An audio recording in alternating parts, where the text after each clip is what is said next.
Para hadirin semuanya, kita simak dulu sejenak closing statement dari masing-masing pembicara, dimulai dari Gus Fakih. Monggo Gus.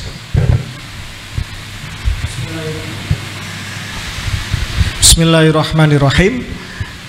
Closing statement yang mau kami sampaikan adalah untuk seluruh keluarga besar Nusantara, mari kita bergandengan tangan, kita bersatu padu di dalam konteks kebinekaan yang benar-benar tunggal ika, di mana tidak ada rasisme, tidak ada satu ras merasa lebih tinggi dari yang lain, tidak juga Jawa lebih tinggi dari Sunda, Sunda lebih tinggi dari Madura, atau Aceh lebih tinggi dari Minang, dan seterusnya.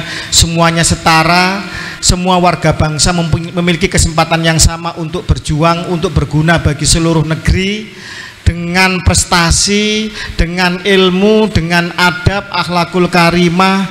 Dan mari kita bergandengan tangan untuk menghapus segala macam rasisme, penindasan, manipulasi atas nama apapun, termasuk atas nama agama, dan terutama yang sekarang menjadi suatu masalah yang berat bagi bangsa ini dan kebetulan menjelang pilpres.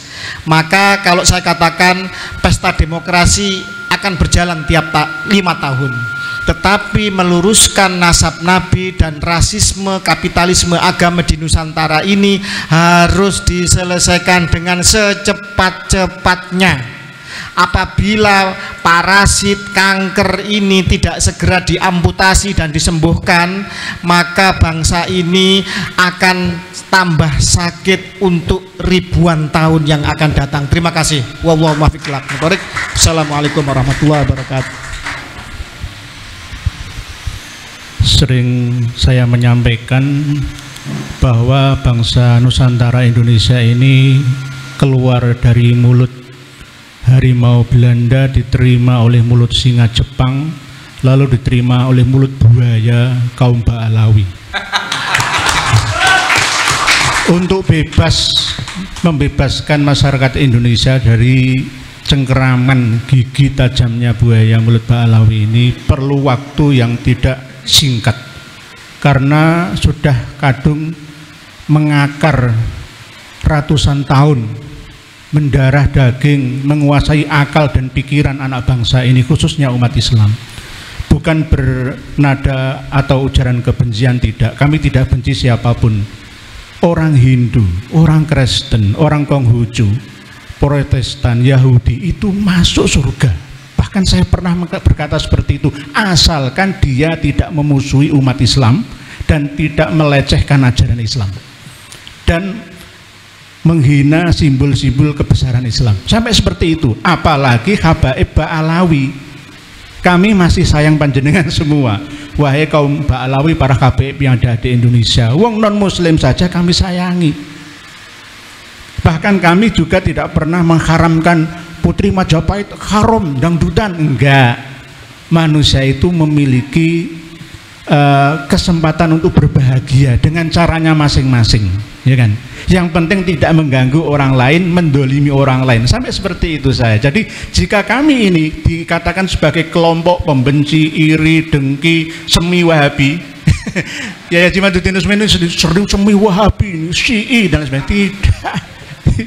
Kita ini NU Tulen, Ahlus Sunnah wal Jamaah versi Nusantara. Enggak ada yang namanya Salafi Wahabi, enggak, ya. Tuduhan yang keliru itu, ya. Jadi ini saya kembalikan kepada objek yang kami selalu nasihati, yaitu kaum Ba'alawi habaib yang ada di Indonesia yang terhimpun dalam Yayasan Robitoh Alawiyah MDRA, Maktab Ad-Daimi Robitoh Alawiyah. Sadarlah kalian, sadarlah kalian, jangan sampai kalian summum bukmun umyum fahum la yaqilun atau summum bukmun umyum fahum la yarjiun. Dengarkan, lihatlah, cermati apa yang disampaikan oleh beliau-beliau ini tadi. Demikian yang dapat saya sampaikan, kurang lebihnya wallahu a'lam. Wassalamualaikum warahmatullahi wabarakatuh.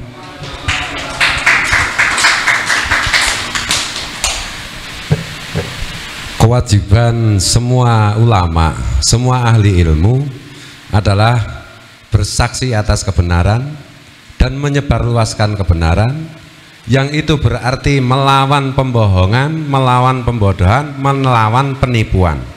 Itulah ulama yang warasatul anbiya. Jadi saya serukan kepada semua yang merasa dirinya ilmuwan, mari bersama-sama kita menyadarkan publik, kita menyelamatkan publik dari tipu daya Habib-Habib Alawi yang mengklaim dirinya sebagai dzurriyyat Nabi. Karena itu berbahaya untuk umat, berbahaya untuk bangsa dan negara, berbahaya untuk kesetaraan, berbahaya untuk Bhinneka Tunggal Ika, berbahaya untuk NKRI, berbahaya untuk Pancasila.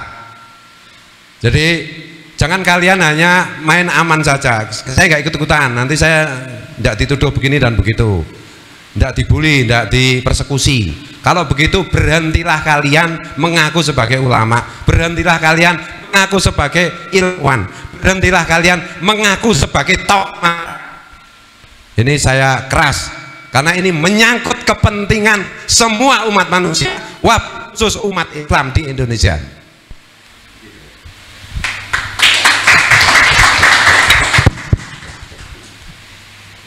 Ketika kita mengadakan sebuah kajian dan memiliki sebuah kesimpulan, sebenarnya tugas seorang pengkaji peneliti berhenti sampai di situ.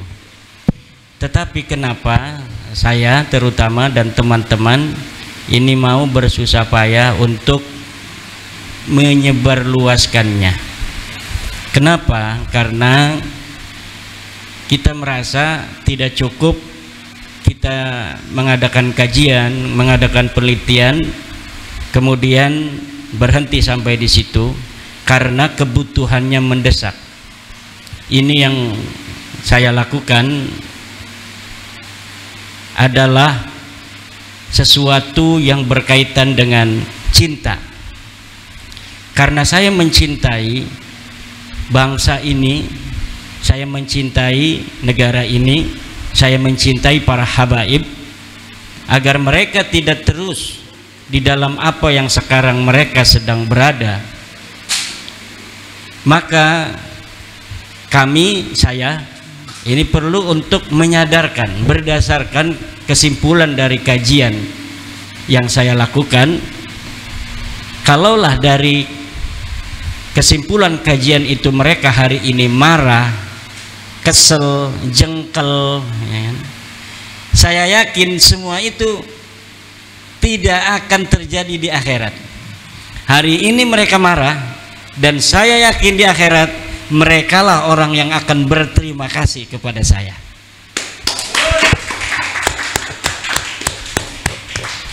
Demikian. Ada beberapa pihak yang menyatakan bahwasanya perjuangan kami ini ibaratnya adalah sebuah fitnah atau juga merupakan ujaran kebencian dan lain sebagainya. Di sini kami sampaikan bahwasanya membuka aib daripada kalangan Habib Alawi Muasal Yaman ini adalah merupakan amar ma'ruf nahi mungkar. Bila mana ada yang menganggap sebagai sebuah fitnah, kami siap mempertanggungjawabkannya baik secara kajian ilmiah maupun secara jalur hukum. Bila mana dianggap fitnah, silakan gugat pihak-pihak kami atas dakwaan berita bohong.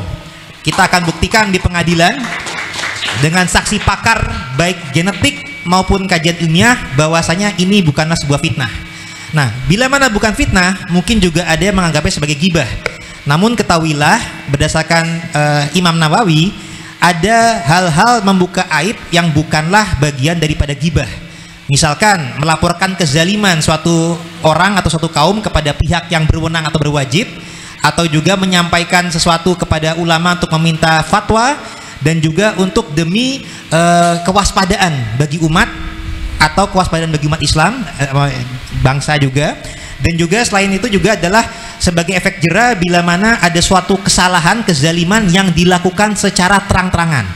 Jadi kalau secara terang-terangan itu dilakukan, ada yang merendahkan para kiai kita, merendahkan para wali songo, sultanil aulia, dan itu terang-terangan dilakukan, bahkan menyampaikan bahwasanya negeri kita Indonesia itu adalah miliknya pihak Tarim Yaman, padahal adalah milik Allah yang dititipkan kepada bangsa Indonesia. Intinya kezaliman yang dinyatakan secara terang-terangan itu apabila kita kaji, kita bedah, itu bukanlah sebuah gibah yang melanggar rel. Dan juga artinya perjuangan kita ini insya Allah akan terus berlanjut sebagai bentuk amar ma'ruf nahi mungkar. Dan juga saya terinspirasi juga tentang masalah yang disampaikan Profesor Menachem Ali tentang adanya data internal dan eksternal. Jadi perjuangan kami tidak sekedar membuat atau membuka aib bahwasanya Ba'alawi itu bukanlah keturunan Rasulullah, tapi merupakan keturunan Yahudi Khazar Kaukasus yang suka bikin kasus. Kami juga sifatnya meluruskan sejarah dan silsilah leluhur bangsa kita. Jadi terutama Wali Songo yang sangat berjasa dalam penyebaran dakwah Islam di bumi Nusantara, sehingga umat Islam terbanyak di dunia adanya di Indonesia. Dulu sempat dibelokkan oleh kalangan Ba'alawi seakan-akan berketurunannya dari muasal Yaman.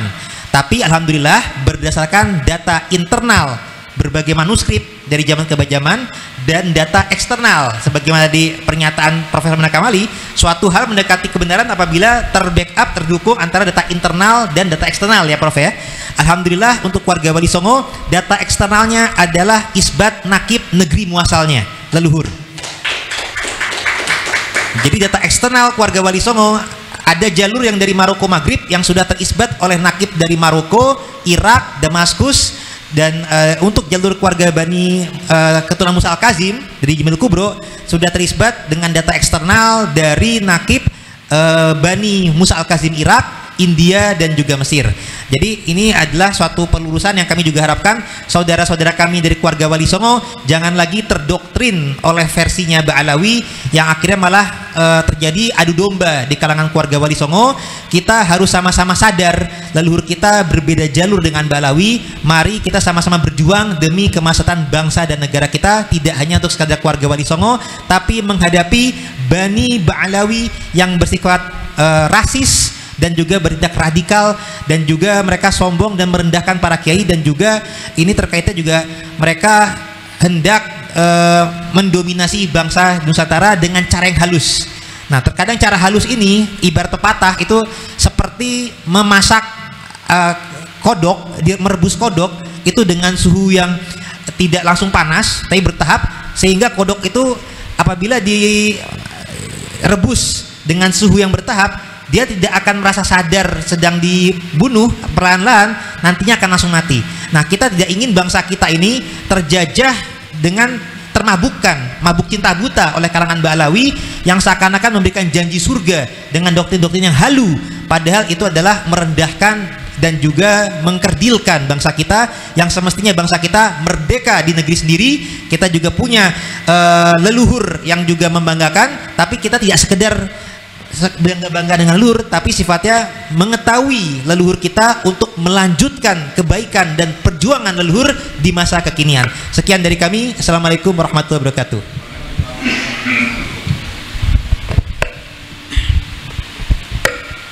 Assalamualaikum warahmatullahi wabarakatuh.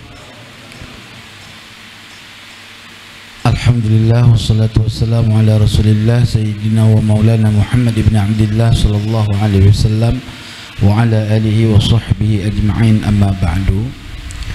Hadirin sekalian dimanapun antum berada,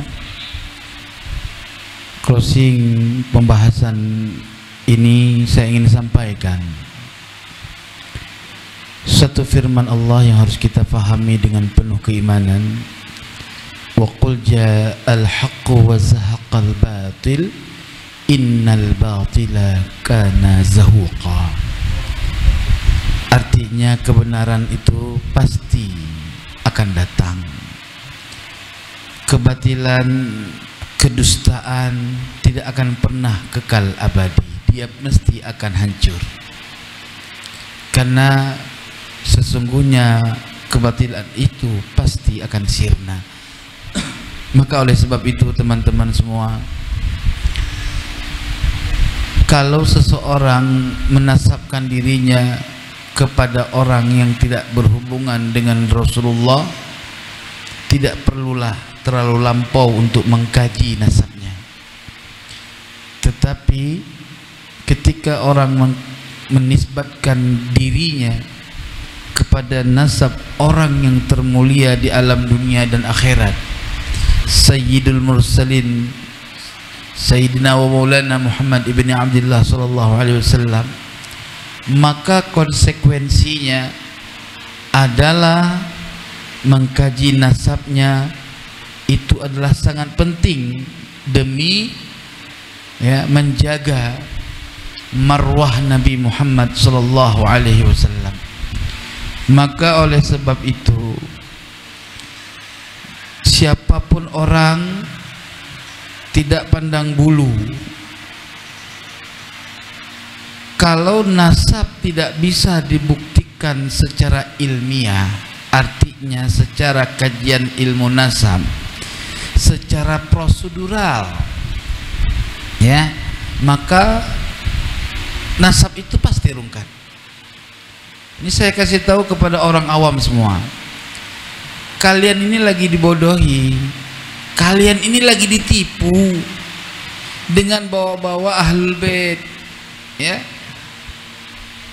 Ba'alawi itu yang terdiri dari berbagai macam fan, diantaranya bin Yahya, As-Saqaf, Al-Haddad, Al-Attas, Al-Idrus, itu semua bukan ahlul bait.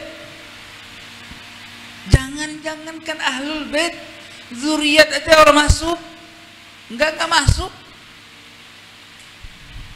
Hari ini mereka takut. Mereka takut orang awam tahu nasabnya palsu. Takut. Grogi. Sampai keki. Takut dicerai, ditalak 3 sama rakyat Indonesia. Iya. Akhirnya orang dipengaruhi dengan bahasa begini. Kiai Imad boleh ceramah apa saja, tapi jangan bahas nasab. Kenapa takut? Kenapa kok nggak boleh orang ceramah ngebahas nasab? Emang soalnya apa? Orang disuruh tutup mulutnya dengan cara-cara seperti itu nggak kena. Mati, ingat, mati membela kebenaran, mati dengan niat mengungkapkan palsunya nasab Bani Ba'alawi, matinya syahid. Amin ya Allah. Kenapa babi batuk? Minum dulu. Kenapa syahid? Karena membela agama. Jelas tidak? Nabi bilang, man kadzdzaba alayya muta'ammidan falyatabawwa maq'adahu minan nar.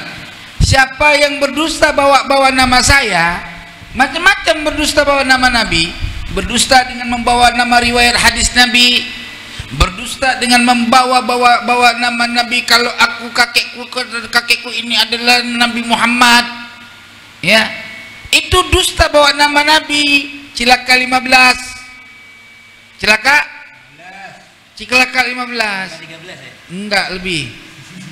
Maka tuan-tuan yang dirahmati oleh Allah, saya yakinkan orang-orang awam yang bela Bani Ba'alawi, satu, bodoh. Walau surbannya panjang, bodoh. Kedua, kalau dia tidak bodoh, pemalas. Dia nggak bodoh, alim, ilmu nahunya bagus, ngajinya sampai ke Hadramaut, ngajinya sampai ke Mesir. Berarti kalau dia bela Ba'alawi, itu tipe ustadz atau kiai pemalas, nggak mau ngaji, nggak mau mengkaji, cukup husnudzon. Jelas nggak? Jadi husnudzon itu nggak acal-acalan. Husnudzon nggak acal-acalan, nggak. Jadi kayak bocah saya ini. Jadi husnudzon itu nggak asal-asalan, bang. Bagaimana kita mau husnudzon kalau orang itu fasih baca Qur'annya sedangkan yang kita dengarnya begini. Bismillahirrahmanirrahim. Alhamdulillahirabbil alamin. Misalkan begitu, ya. Sampai bisa nggak menganggap saya fasih? Coba pikir. Ya, coba jawab dulu. Biar danta ini closing namanya. Ya. Closing itu artinya penutupan ya. Oh iya. Tapi nggak bisa ditasrif ya. Kalau bahlul bisa ditasrif. Bahlul asalnya bahlala yubahlilu bahlulan. Makanya tuan-tuan semintanya, ya, yang namanya orang kalau baca Qur'annya salah, bisa nggak dihusnudzon kalau dia alim? Bisa. Oh bisa bang. Jangankan masalah agama, ilmu dunia aja kalau orang bodoh ya goblok. Orang bikin katanya ahli komputer, ya nggak? Buka Word aja orang bisa, buka Microsoft Word ya, Microsoft Word aja kagak bisa. Bisa nggak kita husnudzon kalau dia jago komputer? Masa ilmu agama kalah sama ilmu dunia? Betul. Iya, jadi teman-teman semua dimanapun anda berada, kalau kalian tidak suka sama dakwahnya Kiai Imad yang ngebahas nasab Bani Ba'alawi, datang pakai assalamualaikum sebagai kaum muslimin, duduk manis, tanya Bapak Kiai kapan kita bisa diskusi. Begitu baru betul. Iya, jangan ngalang-ngalangin orang. Orang punya tangan, semua punya kaki dan tangan. Betul? Manusia semua berani, nggak ada yang takut-takut. Ya, ular yang nggak punya tangan aja bisa menewaskan manusia, apalagi manusia yang punya tangan. Cuman satu, untung Indonesia ini punya negara hukum. Kalau tidak, aku buat bagikan kisah Raja Rimba. Ya, maka teman-teman semuanya, ending closing ini adalah Ba'alawi palsu. Jelas? Bukan keturunan Nabi, tetapi keturunan Musa Samiri. Kenapa ketawa? Memang benar, ya. Oleh sebab itu, hati-hatilah sama tukang tipu. Sebaik-baik tukang tipu, ending akhirnya adalah menghancurkan harta kita. Tukang tipu kalau nggak bisa ditipu harta kita, istri kita diselingkuhkannya. Ya, hati-hati. Sudah fakta dan terjadi. Ya, itu kejahatan tukang tipu. Nggak ada tukang tipu itu bagus, nggak ada. Apalagi jadi wali yang biasanya tukang tipu itu gila. Oleh sebab itu, jangan pernah percaya nasab Bani Ba'alawi itu nasab palsu bin palsu. Jadi binnya palsu semua. Oleh sebab itu, wallahu muwaffiq ila aqwamit thoriq. Mohon maaf lahir batin. Hei Bani Ba'alawi, jangan tersinggung, saya lagi sampaikan yang betul. Kalau kau tersinggung nggak apa-apa, tapi syaratnya coba buktiin kakek kau itu namanya Ubaidillah, anaknya siapa, begitu, ayahnya siapa. Ahmad bin Isa bener nggak punya anak Ubaidillah? Tolong buktikan data. Kapan Ubaidillah syuhroh wal istifadah? Pertama. Kedua, kapan Ubaidillah diaku dalam catatan kitab sezaman? Ya, kalau dibilang nggak ada syarat kitab sezaman, maka semuanya nih, dengar nih, kalau kitab sezaman tidak menjadi syarat untuk meneliti suatu nasab, maka kambing congek bisa jadi keturunan Nabi. Jelas kira? Siapapun orang bisa jadi keturunan Nabi. Orang nggak ada kitab sezaman, betul? Wassalamualaikum warahmatullahi wabarakatuh.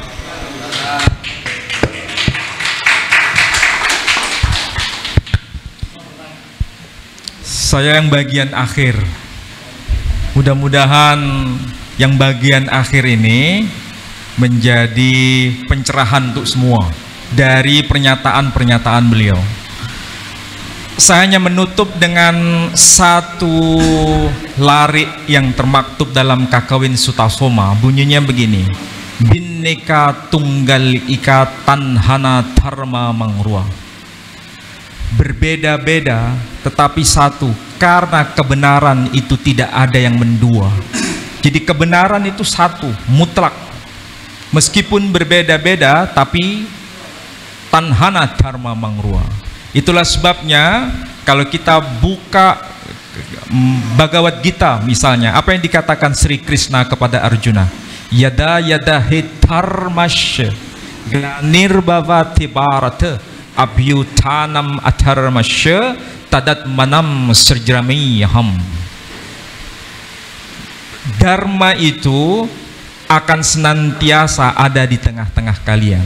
Bila dharma itu terhimpit dan adharma, lawan dari dharma, lawan dari kebenaran itu merajalela, maka aku akan datang untuk melindungi orang-orang suci. Ini pernyataan dari Krishna kepada Arjuna, dan ini sifatnya universal. Kebenaran itu satu, kebenaran itu tidak mendua. Itulah sebabnya kalau kita sadar dalam soal ini, al-haq itu pasti satu, tidak bisa dimanipulasi. Maka sekali lagi, mulai hari ini jangan ada orang yang mengkapitalisasi nasab.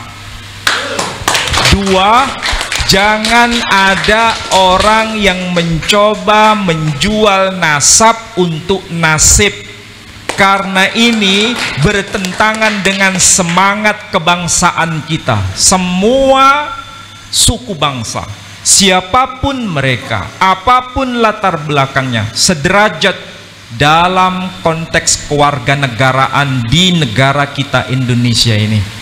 Dan yang paling penting dan yang paling harus dipahami, bahwa apapun agama kita, apapun latar belakang kita, semuanya berada di posisi yang sama di depan hukum. Maka apapun yang kita lakukan pasti dan memang pasti berhadapan dengan hukum. Jadi jangan takut membela kebenaran.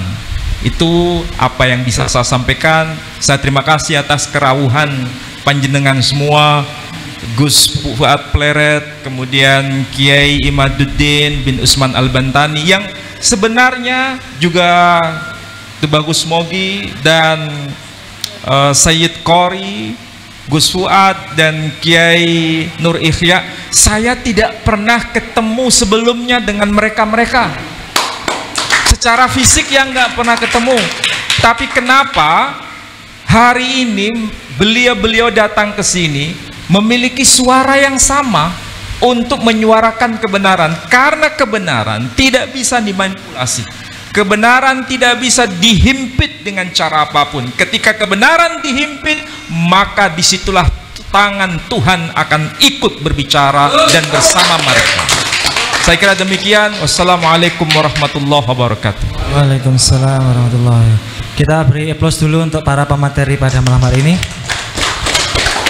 Luar biasa apa yang sudah disampaikan. Namun ini ada request satu pertanyaan dari peserta. Monggo Mas, sebelum kita tutup. Assalamualaikum warahmatullahi wabarakatuh. Saya Iqbal dari Laskar Raja Wali Songo. Ini mau tanya soal ini. Terus, kalau saya kaji tadi bahwa semua permasalahan itu berasal dari Ali bin Abu Bakar As-Sakron. Nah, pertanyaan saya, apa benar wirid yang disebut wirid sakron itu benar kalangan beliau? Sebagaimana Rotib Al-Hadad ternyata karangan Imam Arifai. Itu pertanyaan pertama ya. Ini yang kedua, banyak netizen yang nanya, apa mungkin waliullah melakukan kejahatan masif, pemalsuan nasab secara jariah seperti itu? Nikurin, Yai, monggo. Monggo disampaikan. Pertanyaan pertama, Ali As-Sakron punya wirid hizib namanya hizib sakron. Saya belum meneliti apa betul itu wiridan Habib Ali bin Abu Bakar As-Sakron. Jadi perlu penelitian khusus. Jikapun benar, maka makom kewalian, jika betul wali di hadapan Allah, itu tidak ada kaitan dengan nasab.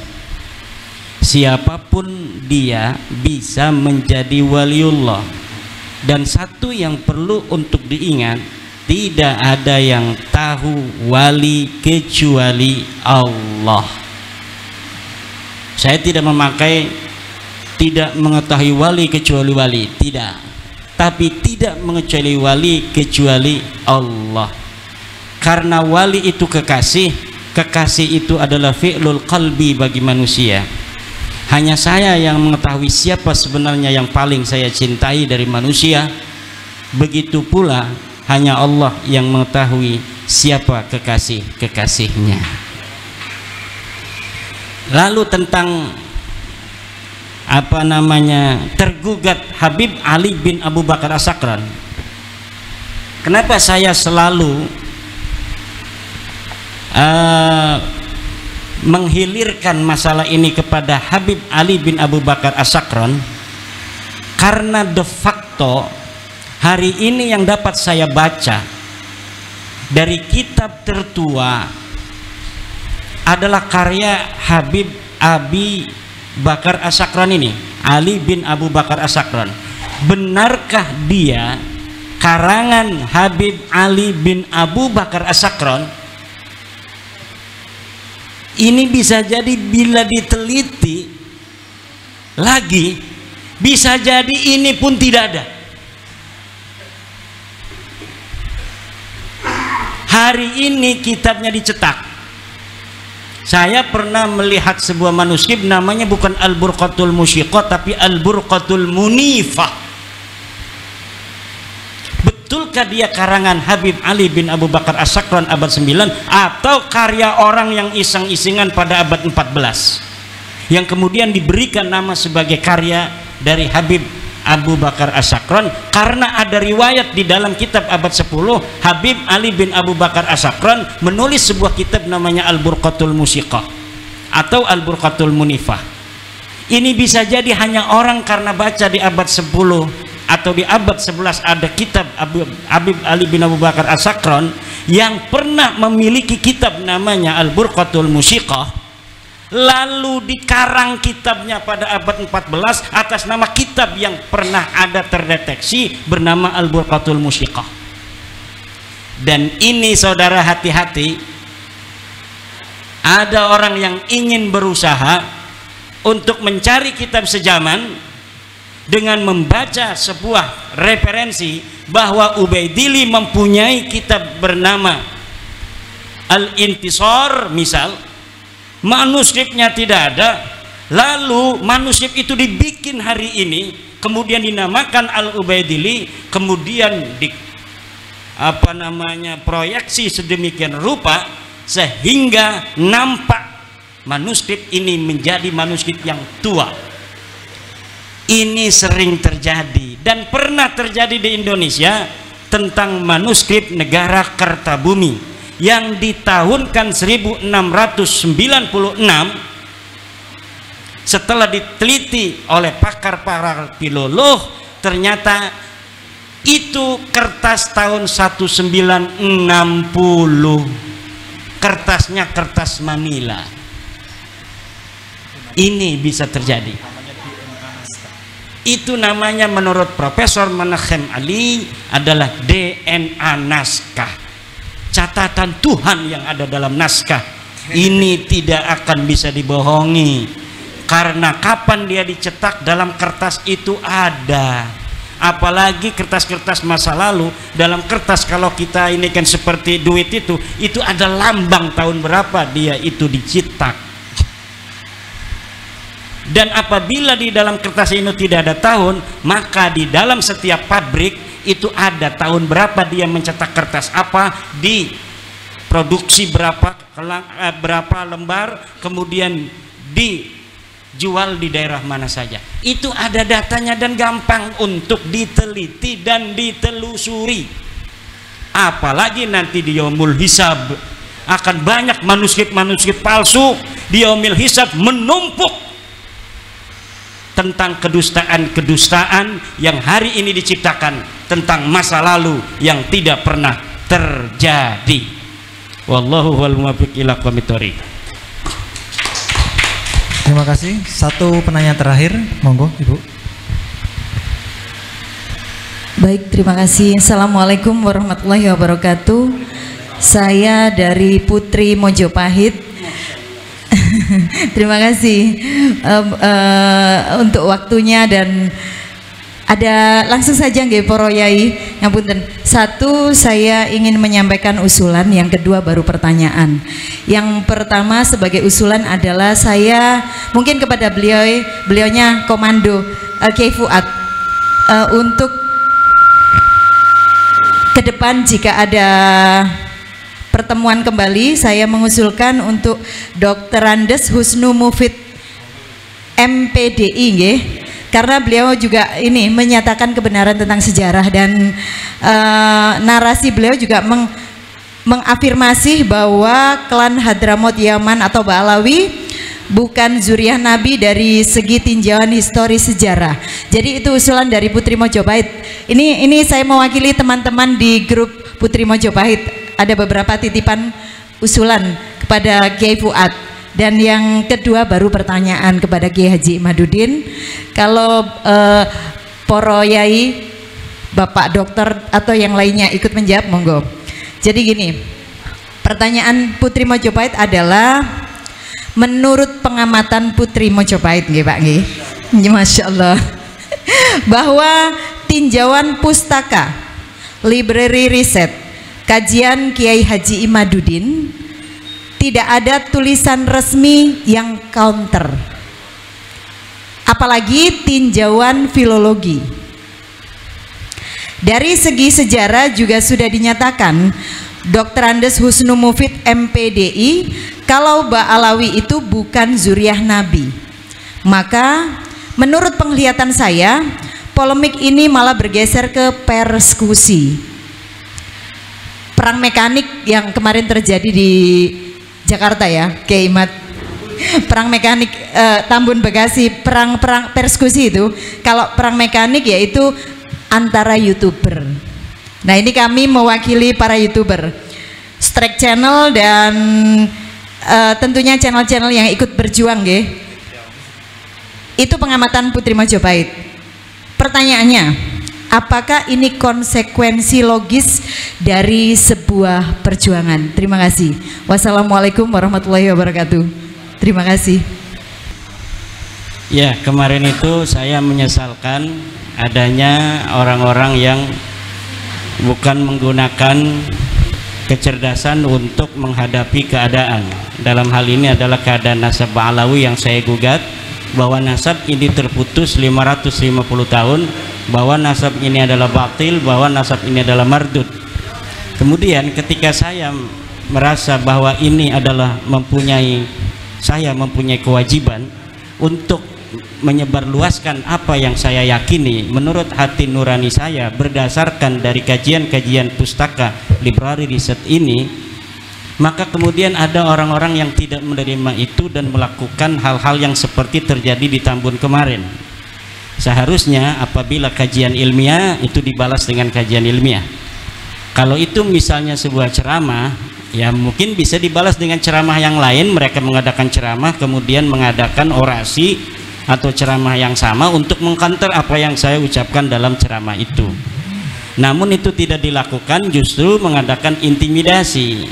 Ini akan semakin membuat masyarakat menjadi tahu bahwa begitu penting mungkin bagi Ba'alawi pengakuan orang lain terhadap nasab dia, sementara mereka tidak bisa untuk menunjukkan bukti-bukti dari kesahihan nasab mereka. Kalau misalnya mereka mampu untuk memberikan bukti-bukti kesahihan nasab mereka berdasarkan sumber-sumber yang ada pada zamannya atau yang mendekati zaman itu, lalu kita tidak menerima kebenaran itu umpamanya, baru itu mungkin dipertanyakan objektivitas dari orang yang menyatakan bahwa nasab Ba'alawi ini adalah terputus. Tapi ketika mereka sudah tidak bisa untuk memberikan bukti kepada kita bahwa nasab mereka ini sahih, Dalam hal ini mereka tidak bisa untuk menyuguhkan mana kitab sezaman yang ada di zaman Ubaidillah yang menyatakan dia adalah anak daripada Ahmad. Bahkan kitab-kitab pada abad selanjutnya, abad ke-6, ke-7, ke-8, ke-9 mengkonfirmasi bahwa tidak ada orang bernama Ubaid, anak daripada seorang sayyid yang ada di Basrah bernama Ahmad bin Isa.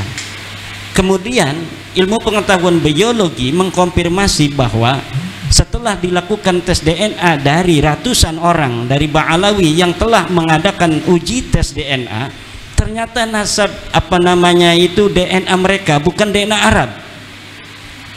Jangankan DNA dari keturunan Sayyidina Ali, turunan Nabi Muhammad, DNA orang Arab saja bukan. Lalu ketika tes DNA mengkonfirmasi mereka bukan turunan Nabi, dan library riset juga mengatakan bahwa mereka bukan turunan Nabi, lalu mereka tidak mau menjelaskan atau menyajikan daripada data-data, lalu berdasarkan apa saya untuk mempercayai mereka sebagai keturunan Nabi? Nah, ini. Lalu jika ditanya apakah ini adalah resiko dari sebuah perjuangan? Betul. Dan ini dikonfirmasi oleh sejarah para nabi di masa lalu. Tidak ada para nabi yang setelah dia itu memiliki kebenaran dari Tuhan berdasarkan wahyu, lalu dia tidur dan duduk-duduk, tapi dia datang ke kaum-kaum menyampaikan apa yang dia yakini, bahwa Allah berfirman bahwa tidak ada Tuhan selain Allah. Nabi Ibrahim sampai kemudian dibakar oleh Raja Namrud, Nabi Muhammad sampai dilempari batu di Taif dan lain sebagainya. Saya tidak menyamakan bahwa kebenaran yang saya bawa seperti kebenaran yang dibawa oleh Nabi Muhammad, tapi minimal ini adalah kebenaran yang saya yakini walaupun orang lain belum meyakininya. Terima kasih.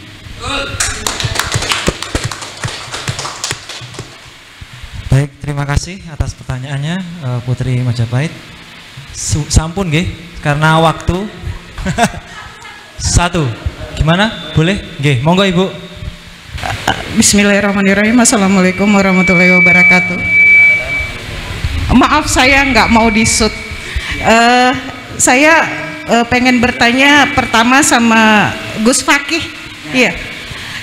Gini, saya minim masalah genetika ini, tetapi ketika ada orang yang berpendapat bahwa apakah tidak terlalu prematur ketika menjelaskan masalah genetika ini, mengingat kalau kita melakukan penelitian genetika ini, masalah DNA ini terlalu cepat gitu loh, karena mengingat sendiri Yahudi ini kan cabangnya banyak dan itu berkembang terus dan memunculkan teori, contohnya seperti Albert Einstein yang memiliki haplo E.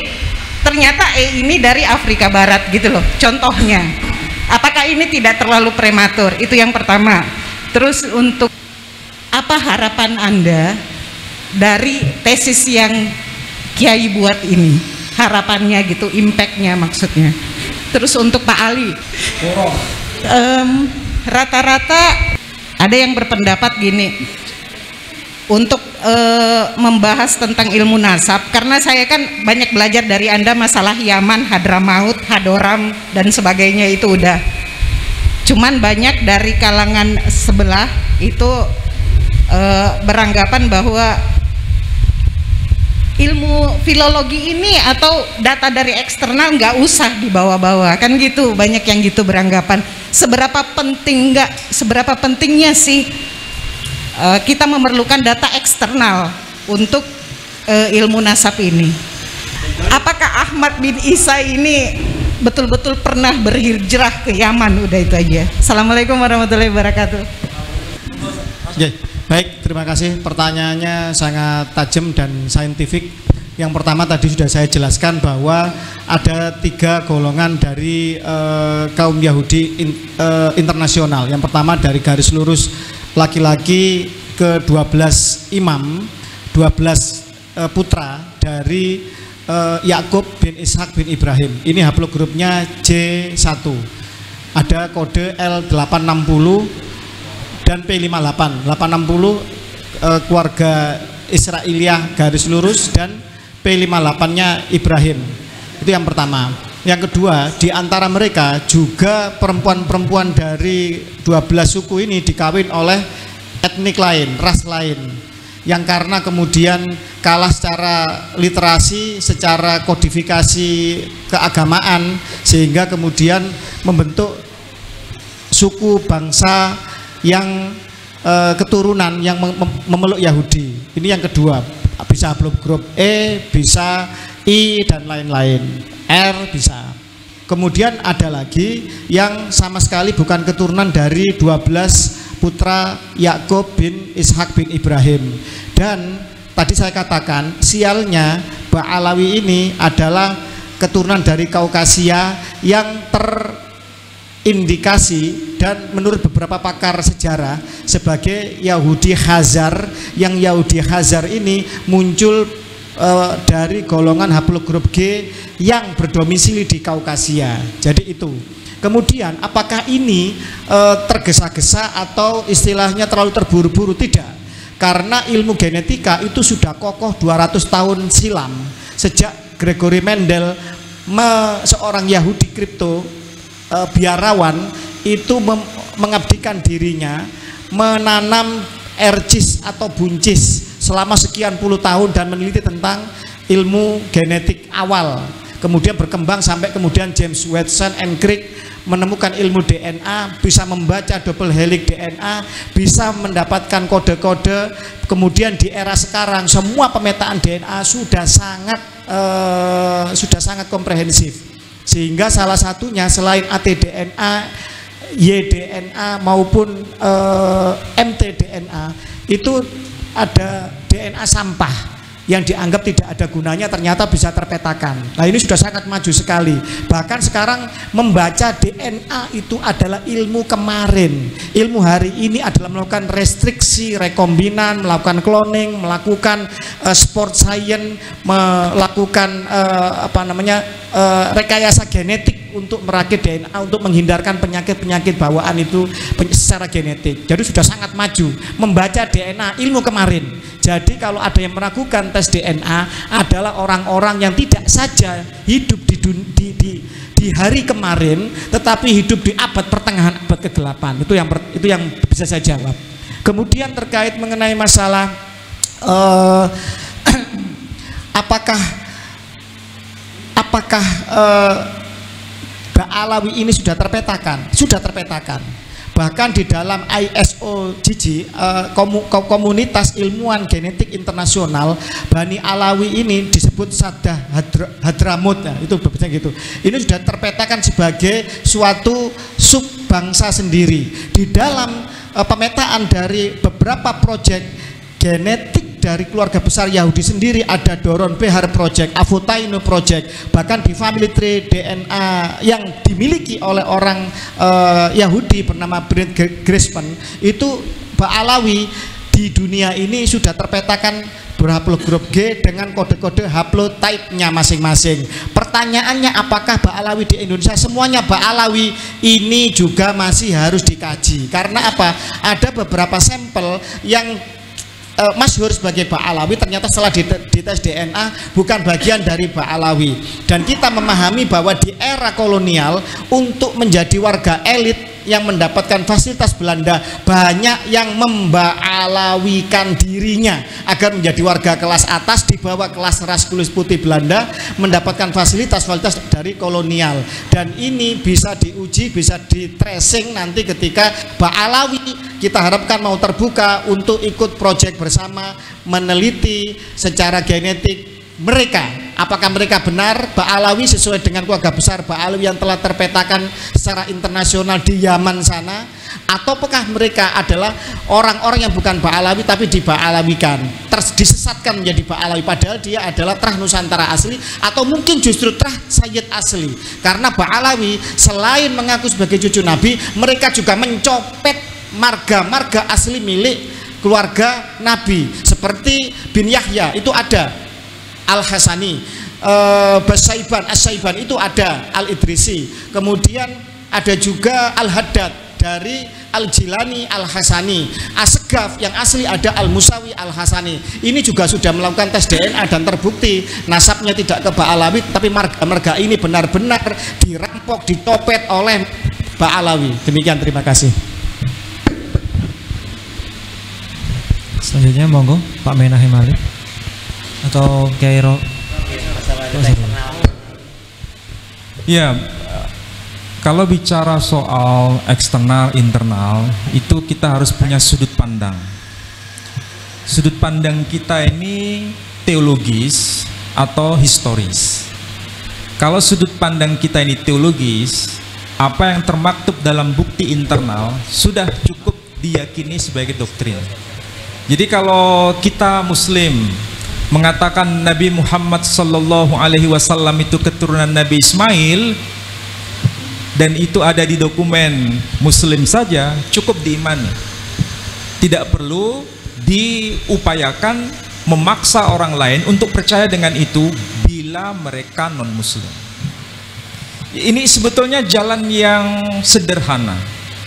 Jadi kalau ingin diakui Nabi Muhammad sallallahu alaihi wasallam nasabnya nyambung kepada Ismail, harus ada bukti eksternalnya apa? Ini kalau bicara soal doktrin, aspek teologis. Tapi kalau bicara aspek historis, sekali lagi menuntut bukti eksternal. Itu dari kacamata filologis. Makanya apa yang sering saya katakan dan saya uraikan dalam berbagai macam diskusi, selalu saya itu berbasis dengan data. Karena data itu mencerahkan bagi siapapun, sekalipun mereka belum beriman, tapi mereka tidak bisa mengatakan bahwa itu tidak benar. Karena dokumennya ada pada dokumen eksternal. Contoh sederhana saja.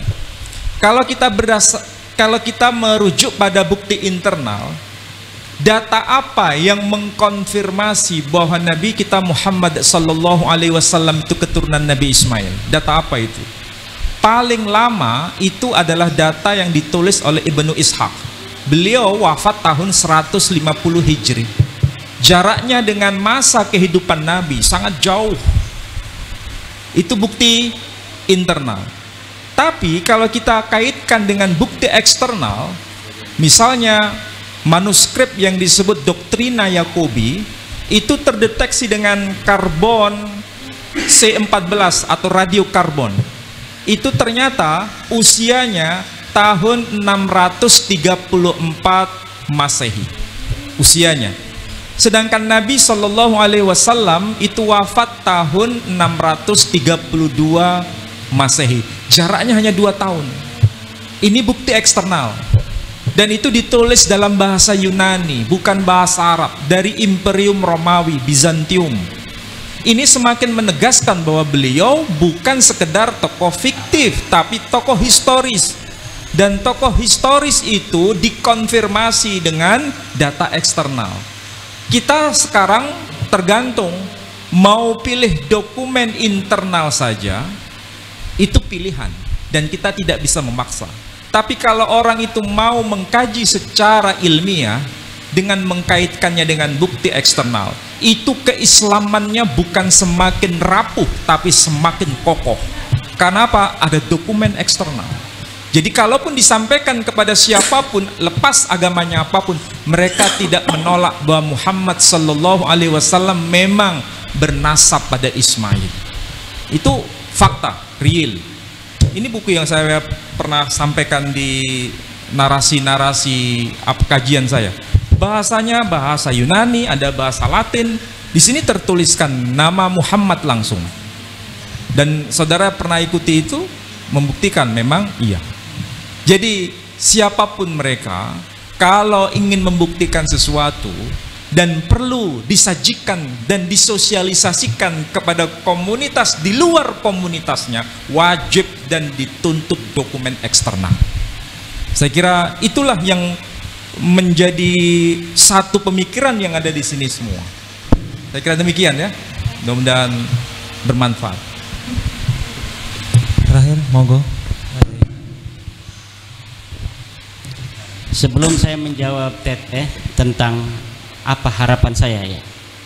Saya ingin menambahkan tentang kitab sejaman atau sumber sejaman. Saya tadi telah selfie ketika Pak Profesor Manahem berbicara, saya selfie dengan HP saya bahwa saya sudah bersama Profesor Manahem, dan di dalam foto itu akan ada tanggal 29 Oktober 2023. Ini adalah sumber sejaman internal saya, dan apa-apa yang ada di dalam rekaman dari para teman-teman yang hadir di sini hari ini, yang memoto dan yang memvideo, adalah bukti eksternal bahwa saya pernah datang ke Mu'alaf Center atau HID di Surabaya pada tanggal 29 Oktober 2023. Kalaulah nanti 5 tahun lagi atau 20 tahun lagi saya bicara menceritakan kepada cucu saya dulu pernah bertemu dengan pakar kristolog, seorang pejuang dari Surabaya yang melindungi, membimbing para mu'alaf yang ada di Surabaya. Kata cucu saya, mana buktinya kek?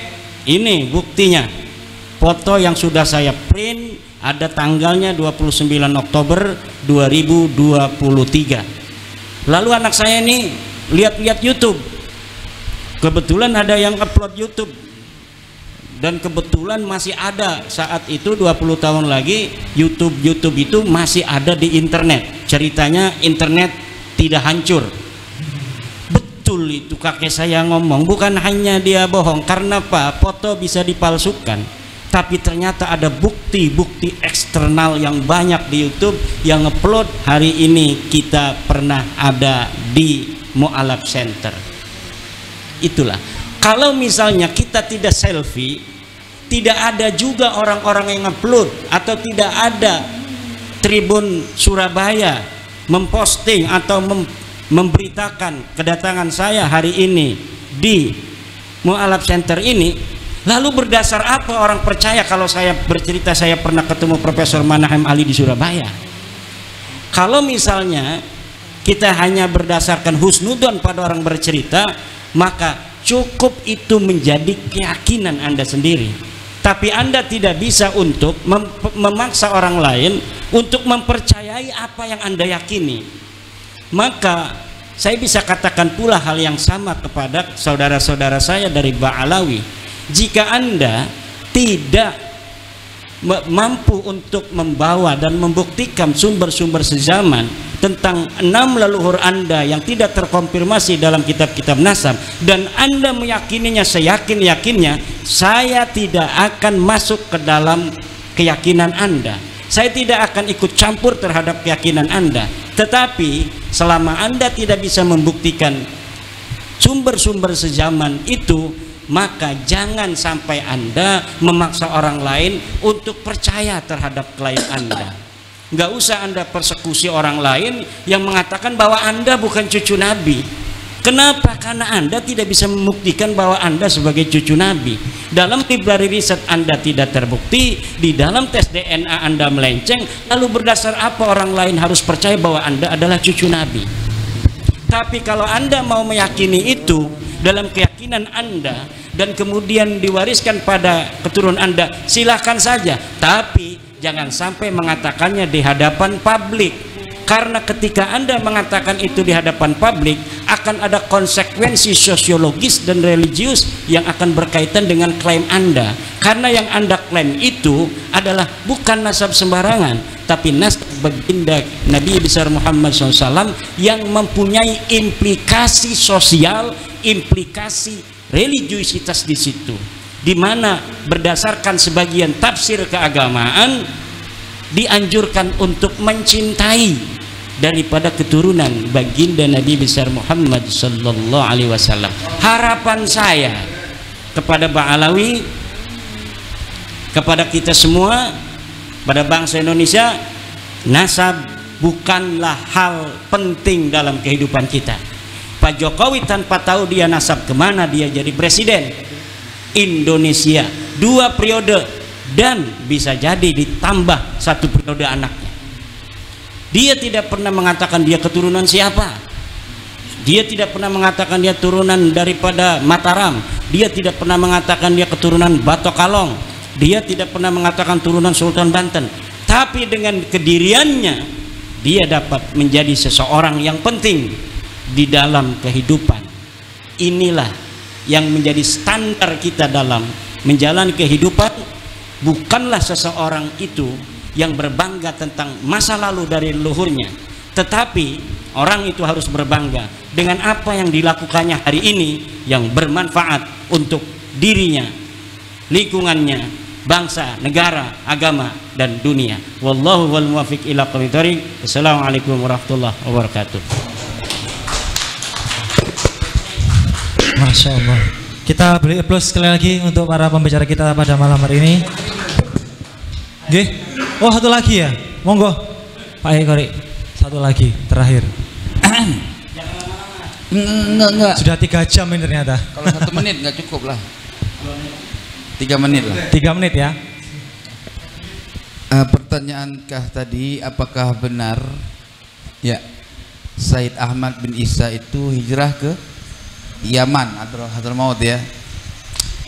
Saya cukup menjawab dengan satu syair yang tadi barusan saya tuliskan dalam bahasa Arab. Famani taqada bi Ahmad bin Isa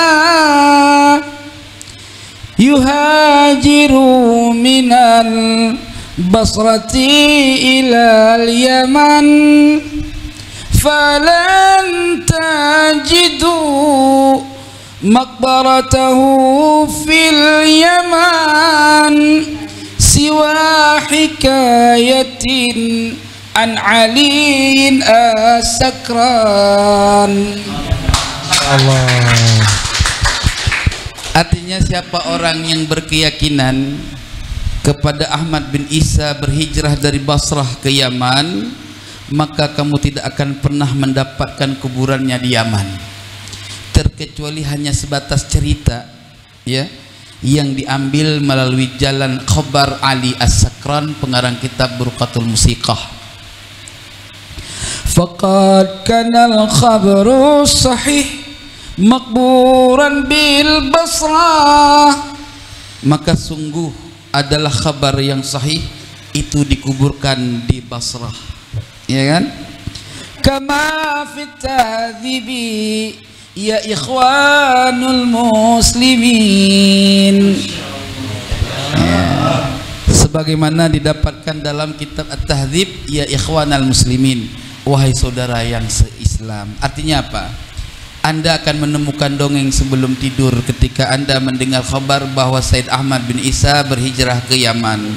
Tidak pernah ada riwayat itu, riwayat palsu yang dibuat-buat. Pada akhirnya Anda tertipu dengan tipu daya yang sangat dahsyat. Maka kita kembali kepada kebenaran, carilah terus informasi, karena kebenaran akan mencari lobangnya, akan mencari kemana tempatnya yang benar-benar dia bisa kuat di tempat itu. Tapi ingat, kebenaran tidak akan bersandar kepada tempat yang lemah. Maka semua kitab yang kami teliti sepakat bahwa Said Ahmad itu berhijrah dari Madinah ke Irak, dari Irak ke Basrah.